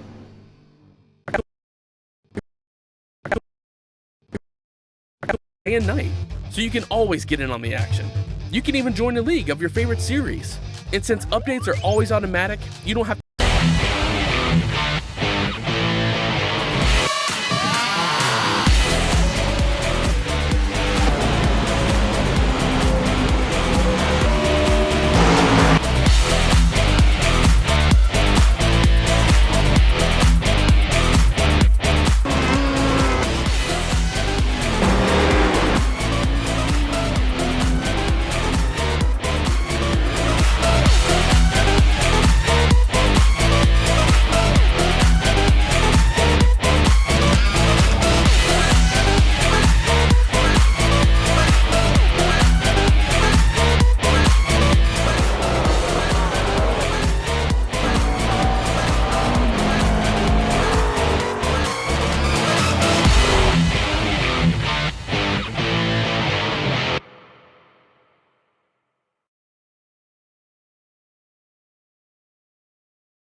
on the outside, contact made. 56 slides it at a 4. Who's going to be at the stripe? Dead even, give it to Ryan Truex. Truex is your winner over Tandy.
Simulated racing can be awesome, but it can also be kind of a free-for-all.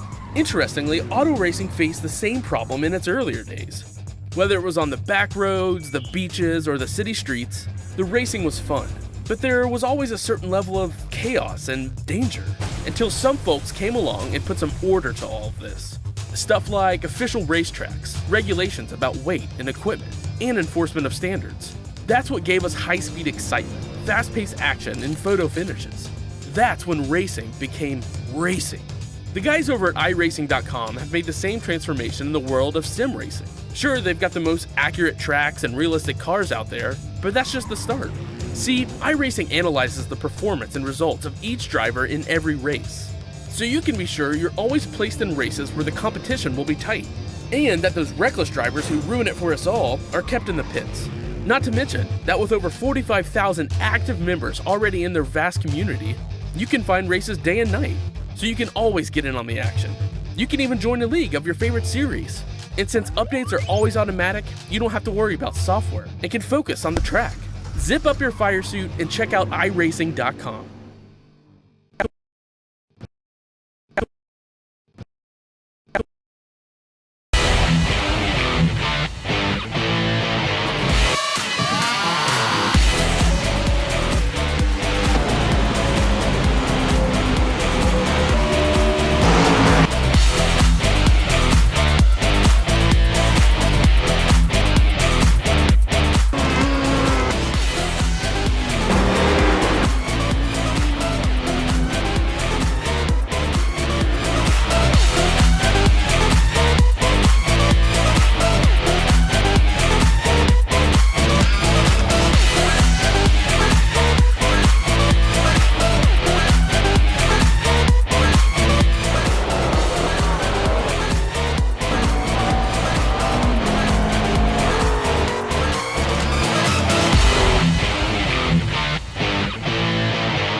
Truex in the outside, contact made. 56 slides it at a 4.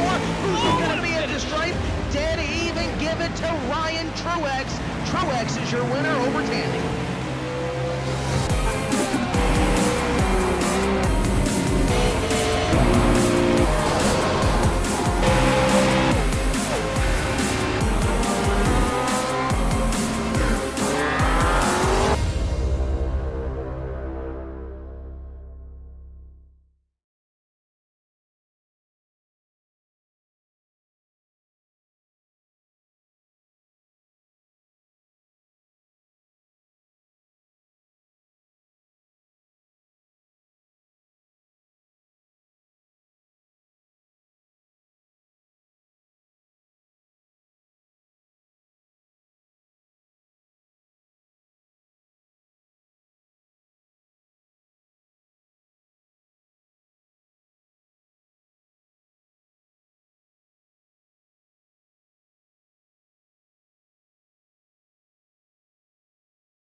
Welcome back to Apex Racing TV, and welcome to the final race of the evening in this one-off event where the BSR TC Pro Series meets the Kia Club Series. Full reverse grid once again for the final race of the evening, and there should be about 48 cars or so. Reversed. Man, it seems like some of the drivers are having issues getting on and into the server as well, so we're going to be a few drivers short in this final race, which is a bit of a shame. Yeah, definitely. We always like to see the full grids here. New drivers joining in now is Ashley Sutton, and I do believe Michael Hall have just gone for a ride down the straight towards Lakon, as has Jay Adge. He's flipped over as well, it looks like. But yeah, full reverse grid, and we did see the second race evening, Alex. The cars that started at the back were still able to make their way through to a respectable finish, some of them inside the top 10. Yeah, absolutely, and I think some weren't in stark contrast as well. So namely Andreas Katz, he got caught up in that massive melee. Will find himself starting on second place if he's in the server, that is, because like I say, we have had a few people struggling to get in, and we're on there at the moment. Yeah, see if Andreas Katz has joined. I haven't seen him yet join the server, as Matthew Bunn and Jeroen Kaiser now go crash, and Sakovic takes out our cameraman there down at the bottom of Puon. Huge scene there, and that's James Leggett as well around. We've got 1 minute until the grid process starts. You drivers still haven't joined in yet. Yeah, unfortunate. A few drivers, like you said, just haven't been able to join for whatever reason. So yeah. But still, 44 people on the grid right now. Still going to be fairly sizable.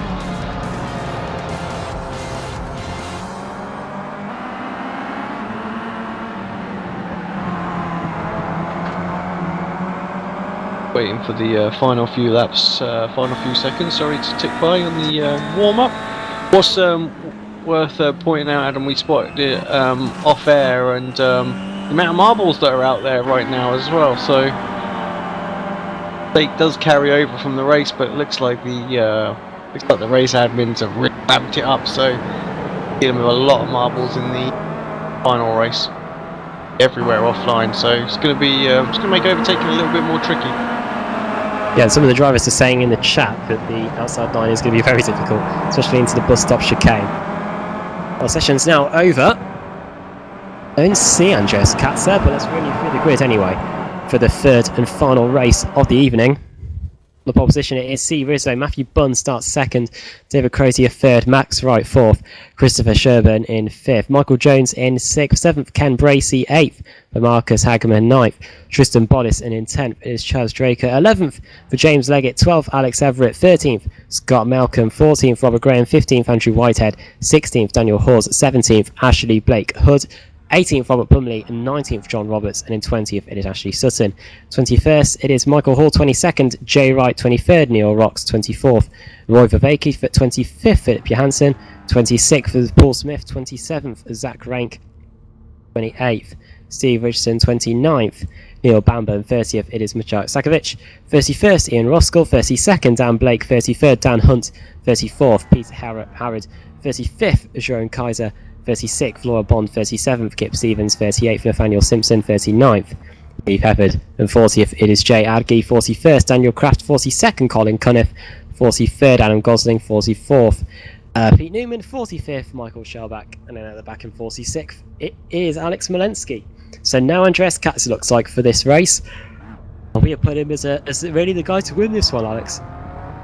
Yeah, I think he definitely had a good chance. More than a good chance, but yeah, and unfortunate. Don't know if it was just didn't want to join in on the last one, or whether he had some problem. We can actually see the marbles being cut by the cars as well, which is great. So we talked about the here on Apex Racing earlier on in the Grand Prix Series race as well. Just seeing all the dust and everything getting kicked up, and they've done a simple little feature, but it just adds so much more to it, especially when you're in the car and you can hear them as well, hitting you and coming on, getting the chassis and whatnot. Here we go then. C. Rizzo is going to lead us to the green. Followed by Matthew Bunn. Matthew Bunn, champion of the future driver, of course, and drives for CQR as well. So he's got a good shot at taking the victory here. He's been up at the front all night long. Have a look then. Rizzo keeping them at about 85 kilometres per hour or so down the front straight. No one running into the back of anyone yet. Rizzo doing a very good job of keeping everyone in line here. Race 1, we saw everyone separated, and here we go then. Race 3 of the BSR Kia Club Series race meeting is underway here. As far as Francorchamps already, it's C Rizzo versus Matthew Bunn, Fro Rouge, and Rizzo is all over the place, and he is just able to save the car. But here come the rest of them. He was all over the place. He got absolutely rogered from behind, so I'm not surprised. Smashed up the rear going into a Rouge. Did well to save the car, to be honest there. Everyone else makes it through a Rouge out incident, but here we go down towards Saycom. Anyone going to fall victim here? Ashley Sutton on the grass there trying to get his overtakes done. Or is he slowing down? I think some drivers are slowing down. Yeah, a few slowing down. It's causing a lot of problems. Drivers having to sort of weave around the slow traffic there. Crash after Laycom. Saw some smoke there. I think the Laser Tools car might have been involved. Got Malcolm going very, very slow. We're on board with him right now, and I think Scott had some sort of issue. Down into 15th place now. Crash, and it is a Rockingham car. And that's Michael Jones. Jones in the tyre barrier. No one else has been collected. However, there is actually Blake Hood going very slowly as well. So problems for him early gone. Going into Pouan. Everyone trying to sort each other out through there. Just having to pull over to the side so that nobody hits him there, but job well done there. Everybody's got through safely. People exiting wide around the coming off Pouan there. And Matthew Bunn is out front. Crozier second. Christopher Sherburn is in for fourth. It is Ken Bracey, fifth C Rizzo, sixth Chaz Draker, seventh Tristan Bodice, eighth Alex Everett, ninth Andrew Whitehead, and 10th it is James Leggett. Those are your top 10 in the early going as we head through Blanchimont and down towards the bus stop chicane for the first time. Christopher Sherburn could be about to be coming under pressure from Ken Bracey behind. Bracey looks to the inside going into the bus stop chicane. He makes a corner and he's through, so Bracey up to third place. Yeah, good move from him. Rizzo trying to see if he can get back some of those places that he lost on the opening lap, but wasn't able to. Very good exit off the bus stop there. Really going already, Marcus Hagman up to 10th. He's just got past James Leggett. Whitehead on the move as well. Down the inside there of Tristan Bodice. Forces Bodice out onto that runoff area on the exit of La Source, and these two are going to go side by side again, heading into Eau Rouge. So I'll probably source it routes going through. It looks like Bodice got the inside line there, I do believe, as we head over the top of the hill. Yes, he does, but Whitehead should get the run on the exit. Yeah, it looks like he has indeed, so great overspeed. Duck out of the slipstream, which is going to be the only problem because Bodice is tucked in behind Alex ahead of him. He's late on the brakes, get the move done on the brakes, and I think he has done as well. That's great. Great battles on the opening lap. Andrew Whitehead there getting past Tristan Bodice. Now he can set his sights on Alex Everett. Chaz Draycott there who was involved in contact in race 2. As down the inside there goes and Michael Hall blind down the inside of Tristan Bodice. Great opportunistic move there down into Ravage, late on the brakes and had to really make a gap that almost was non-existent. But Michael Hall up into 9th place. Changes position here. See Rizzo losing a position there to Chaz Draycott and could be about to lose another one to Andrew Whitehead. Whitehead down the inside into Pouan, and so is Alex Everett. So Rizzo down to 8th place now and is now under pressure from Michael Hall and Tristan Bodice as we head down towards the final chicane.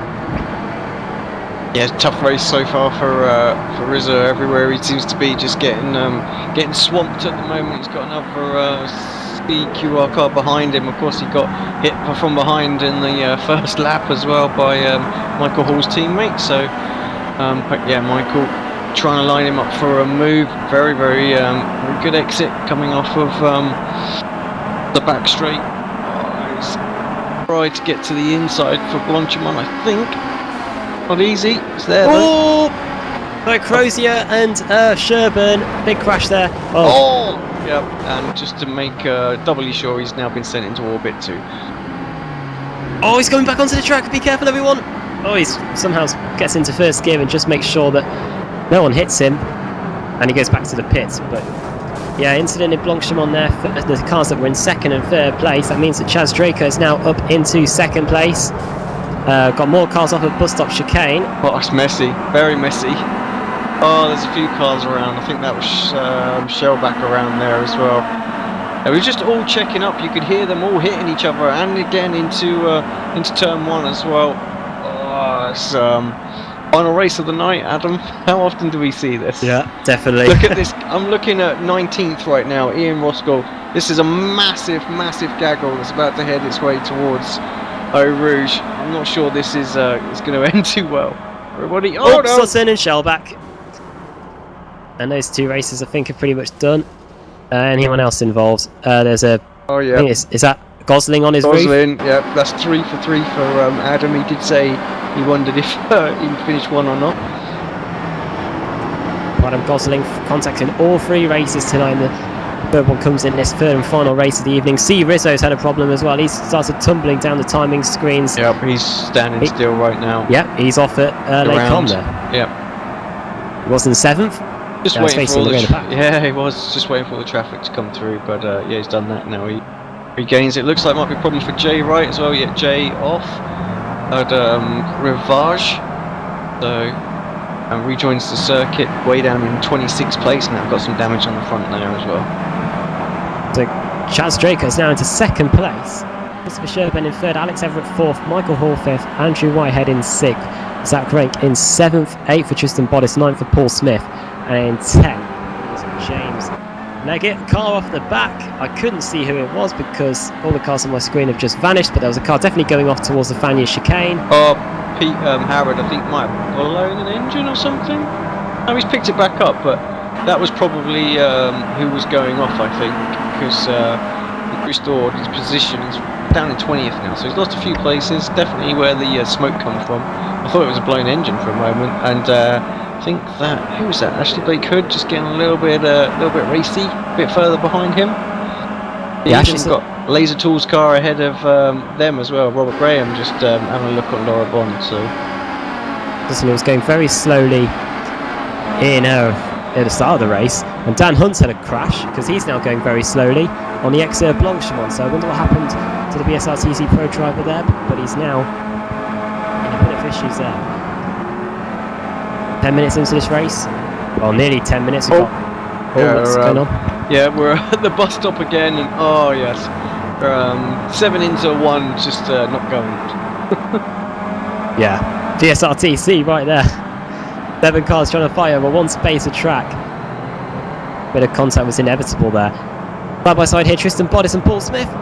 Bodice is just able to hold on. Will Smith try and get a good run through Eau Rouge and try and get back past. Bodice heading down towards Lake Combe. This is a battle over 8th and 9th on the track. Chaz Draco disappearing for a second there. There's a great battle unfolding between those guys as well. Heading up towards Lake Combe. Whitehead trying to go down the inside of the 29 car of Alex Everett. No way through there for Whitehead. Driving in yellow for what looks like next season in the BSRTC. Yeah, I've seen a few yellow engine oil direct cars, so Katz was running one earlier on as well, so maybe it's a default. Yeah, until we accidentally put the Eurochip digital one back on, yeah.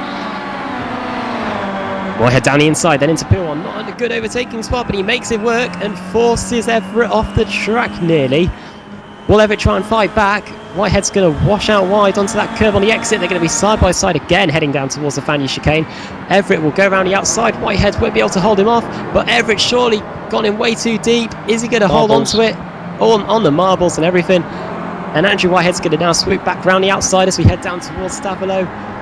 Will Everett try and fight back towards Blanchemont because Whitehead goes very wide on the exit, and down the inside goes Everett through Stavelo. They hit each other, they correct each other, they're back on once again. Now will Whitehead try and get him back into the bus stop? Unfortunately, I don't think he's got the straight line speed to close in on Everett, but That was a few interesting corners there. Yeah, I thought for a minute Wyatt was going to come out on top there, but he just steamed in there, didn't he, and run out wide and into the gravel. Got it done. He just needed to slow it down a little bit there, and yeah, the position was here. It was hard fought, and it was a good move up until up until he just went in a little hot. Michael Hall closing in on the back of Christopher Sherburn there as well. So Chris gonna have to try and hold it around the outside as Hall's up the inside. It's not easy to do, such a tight hairpin. Yeah, Hall up and through. You will get the draft of Draycott ahead. Matt Bunn's just flying away now as well. 8 points. Two CQR cars here then, first and third for Bunn and Hall. CQR will have a very strong presence in the team standings if they are to enter a team next season in the BSRTC. The battle continues over between Whitehead and Everett. In the slipstream here is Andrew Whitehead. At the same time here comes Michael Hall down the inside on Chaz Draycott. Is that a done deal? They're going to hit each other, and Draycott, I think, does the Johnny Herbert line there across the chicane at Lakecombe. Back on in front, he'll surely get a slowdown. Whitehead in the meantime has got past Alex Everett, and they're still side by side here. Round the outside goes Michael Hall. Back down the inside goes Draycott. I presume he's been able to serve his slowdown penalty in time. Served it very quickly, and he's going to have to now try and defend from Michael Hall, because here he comes down towards Pouon. We saw Whitehead try and get a move done there, and it nearly worked. Down the inside goes Hall, and how did they not hit each other there? They're going to be side by side through Pouon. This usually slows the cars in front, the cars that they're battling with down, and this will allow Christopher Sherburn to get involved pretty soon into the final chicane. They're closing up on C. Rizzo, who is a lap down now, in first position at the start of the race. Around the outside they go of C. Rizzo. And we've now got a 3-car battle here for second place on the racetrack. 8 minutes to go here. Michael Hall didn't get the best run there through the right-hander towards Stavelo. He's going to try and get the straight line speed as Chaz Draycott goes very wide on the exit there. Has to use the little bit of AstroTurf on the exit. See if Hall has got the slipstream to try and get up to Chaz Draycott. Of course, admin in the BSR Kia Club Series. Look at Hall taking all that curb there through Blanchemont, turning it in. Blind faith that it's going to turn in there. Down the inside he goes. Too far back. Draycott very good late on the brakes. He makes the corner, but he's going to be very compromised for the second part of the bus-up chicane. Very compromised, in fact. Hall's going to go onto the AstroTurf on the exit and get that third place. No, second place. Oh. Let me just check, that is second place. Yeah, second place away from Chaz Draycott. Into second place goes Michael Hall. Will Draycott try and immediately respond on the exit de la Source? Just too far away to get a cut back there. But Michael Hall battling away with Draycott for half a lap. Alex is able to get that move done and up into second place. It is now a CQR 1-2. Yeah, good overtake from Hall. Like you say, sort of took a while to get it complete, lined it up all the way from what was nearly a lap ago now. So, but yeah, Whitehead up as well. He'll be trying to close back in on Chris as well. This was quite a large packer a moment ago. Just look a little bit further back. That's Dan Craft and Alex Everett there as well, just having a little battle, but looks like they just continue as they were. Also Dan Blake is side by side with Pete Harrod right now as well. As we go into Lacombe, Blake trying to go around the outside, can't make it work. Will settle in just in front of Colin Cunniff, who's in 18th place. Alex Malensky there in 19th place, who had a shot at taking the BSRTC Pro Series title about 2 weeks or so ago. Inside the top 20 after, I think, starting right at the very back of the grid. Scott Malcolm, his Lasertor's teammate there, battling away with Ian Russell. Russell couldn't get the best of runs on the exit of the corner with no name because Malcolm was right where he needed to be. So couldn't get it done there. Into Pouon. So close those two were there. Now through this long left-hander down towards the final chicane. Battle over 13th place on the racetrack here. Kind of having a look as well on Dan Blake, managed to get that move done. Dan Blake, another one of the Kia Club Series commentators. Just needed to get Smooley into the car, who normally does the cameras for that. Yeah, and one day we'll hopefully see Alex Simpson in the car at one point. Been on the cars for some time, and I tell you, me and Andrew can't wait to see what happens when it eventually does happen. But Blake having to battle away here with Steve Peppard, who is a lap or so down. He's in 36th place at the moment. Dan Kraft has just got past Zach Rank, and he's got past Andrew Whitehead as well. So I don't know what's happened there. But Kraft has been able to gain quite a few positions in the last few moments. In fact, Whitehead is into the pits, so he might have sustained a bit of damage from something there. Kraft now in 5th position. And Andrew Whitehead has now probably got to go through probably what is the longest pit lane in motorsport. Oh, take forever. Draycott's having some connection, blinking in and out. He's still pretty close to Hall. So I think he might be. Any minute now, I'm gonna have to focus on a different car because the camera just keeps getting stuck. Who's that behind? Christopher Sherburn. Yeah, he's using the slipstream well. Sherburn, like I say, trying to close in as well. We talked about this in the first race. It's just so hard to get a move done when somebody's like that. The closest battle behind Alex Everett and Paul Smith. Doesn't look like Everett's got the straight line speed. Smith actually pulling away in on the straight, so maybe a bit more downforce on Everett's car. So it'd be good through this section, but yeah, how do you overtake? That's the trouble. Yeah, Smith looks like he's got a bit of damage to the front of his Kia Optima on my screen anyway. We'll see what Everett can do. Down the inside he goes, no way through for Everett into Rivage, but down into the corner with no name. Turn 7 on the racetrack, and then down to Pouon. Surely it's only a matter of time really, but Paul Smith, Pro-Am Series driver of course, was in it into the final race in the Pro-Am standings with a shot at taking the championship for that. Wasn't able to in the end, and down the inside goes Everett. Is he going to make it? He will, but I think Paul Smith might try and get it back down the inside. He can't though.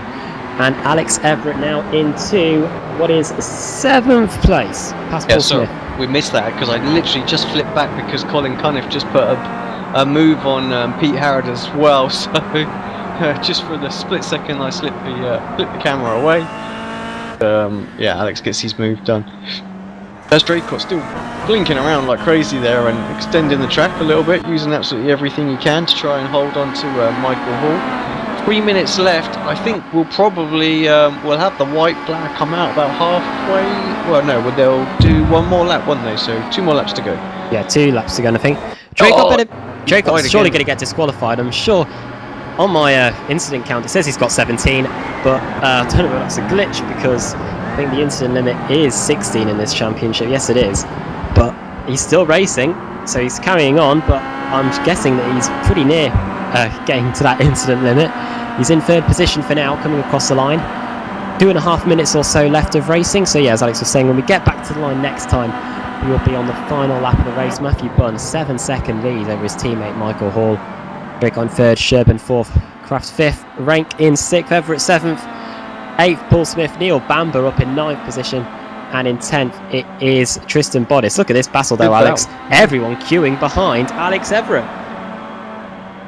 Yeah, Smith trying to get as much of a slipstream as possible. Bamber just doesn't quite get his line right. Bodis has looked like he got a great exit out of there as well, and right at the back is Pete Newman. He wants them all on this chemistry. Oh! Turn around by Bodis, I think Newman was. That's 2 cars eliminated, and here come the rest of the pack. Oh no, how's this going to end? I can't cycle back to look at it. All good.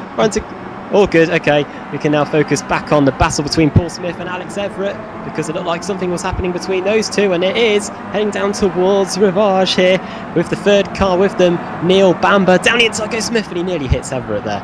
These two have been battling the last few laps, and he gives the rear quarter panel of Everett the nudge, and that forces him off the track, and it allows Smith back through. And here comes Neil Bamber. He could be about to take the position away from Everett as well, so Everett has really lost his fortune now on that lap. Yeah, Bamber definitely going to get that move done. Goes in a little bit hot, and Everett tries to get sort of a cut back, but actually Bamber timed it absolutely perfectly, and he's definitely got a straight line speed advantage over Paul Smith. Having a look around the outside, he's going to get onto the marbles. Going to be able to hold on to the place, I'm sure, but it's going to be easy. Room for Everett on the right there. Again. Back down the inside, he tried there, but couldn't get it done. No way through into Stavolo. He's got to try and set him up into the bus stop chicane. Harry didn't take the best line on entry. Smith now in 7th place, Bamber 8th, Everett 9th, Cunniff now in 10th. Tristan Bodditt is out. He's had to go back to the pits after his attacks at the start of the lap with Pete Newman. Matthew Bunn is about to start, or has started, I think, his final lap of the race. See if Alex Everett can get any closer to Neil Bamber. No way through there, but look at Bamber there trying to get past Paul Smith. And I hear contact. Don't know whether it's further in front or behind.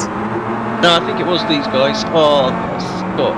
So, I thought for a moment we were going to see another example of quarter panel incident, but fortunately, Everett just moves over. And, wow, what a... Sorry, Alex Everett just tried to get past Paul Smith out of nowhere, down the inside. Unfortunately, it didn't pay off, and now he's lost position to both of them, and it's also allowed Neil Bamber to get past Paul Smith. Yep, thank you very much, says Bamber, for that one. It's not very often you get given a gift of 2 places on the final lap, but he'll take it. Final lap then in race 3 of the evening. Pete Harrod is battling away with Alex Smolensky. Heading down the straight, these two side by side. They did much of Smolensky all night, have we actually? No, we haven't really seen much of Alex Smolensky. I don't know if he was in for race 1 or 2. Whoa! Cuts in front. He knew he was clear there, surely. Down the inside he goes, and that's Smolensky now up into 11th position. Just one more position and he'll be inside the top 10 now. I don't know where he's going to get that position from, because the next car, Colin Cunniff, is a bit of a way away. Right, back to the Baz Draycott and Chris Sherburn battle as well. That's probably done its course, or run its course now, because Baz just seems far enough away. I don't think we're going to see him. I don't know, just depends if he makes a mistake through this section, really. But everybody else really has spaced apart. Matthew Bunn and Everett. We really need to coming out of Stavolo now, really. So just okay. Keep an eye on him, see him finish that, and we'll split. We'll jump back to the Smith and Everett. Although I think Everett might have just got himself disqualified. Yes, he has. He's tumbling down the timing sheet. So one too many off tracks for Everett. Here comes Matthew Bunn then. Took the lead straight away, really, after having contact with C. Rizzo through Eau Rouge right from the word go. But here he comes through the bus stop chicane. CQI, if they're in the BSR TC Pro Series, they're going to be a force to be reckoned with. Matthew Bunn comes across the line to take the victory in race 3 of the evening here. This car, Franco, it's going to be a CQR 1-2 with Michael Hall coming across the line in 2nd place. There's a problem going on there for, who was that? Was that Christopher Sherburn? No, Zach Rank. I think Zach got, I don't know if he went for a late move or something like that, but just got himself turned around. And a little look, Pete Harrod and everybody just screamed across the line actually there, so a very close little pack there as well. Just looking a bit further down, see if we've got any other battles going on. But the closest one is David Crozer and Max Wright right now. Max having a little look going into Pouon. Get a move done. We've seen a few of them done today. And David does give him the room, runs off wide. It's probably going to open the door up. They're certainly going to be side by side going into the S. Ross, David Crozier just in front. But here comes Max Wright. This is by any means not over yet. Everyone else has pretty much crossed the line, but this is the closest battle we've got on track. Here we go, towards Stavolo. David Crozier doesn't take the best of lines. Max Wright has a look down the inside. This is going to be interesting when we get to the bus stop chicane. What can Max Wright do? He's going to pick up the slipstream from David Crozier. And in towards Blanchimont for the final time then. Who's going to get this position? Battling over 24th and 25th. On the racetrack through Blanchimont down towards the bus stop chicane. And I think David Crozier might be able to hold on unless Wright takes a lunge from nowhere, which I don't think he will. Through the bus stop chicane, he closes up just a little bit, but no way through. Crozier is going to come across the line and take that 24th position as Max Wright will come across the line in 25th.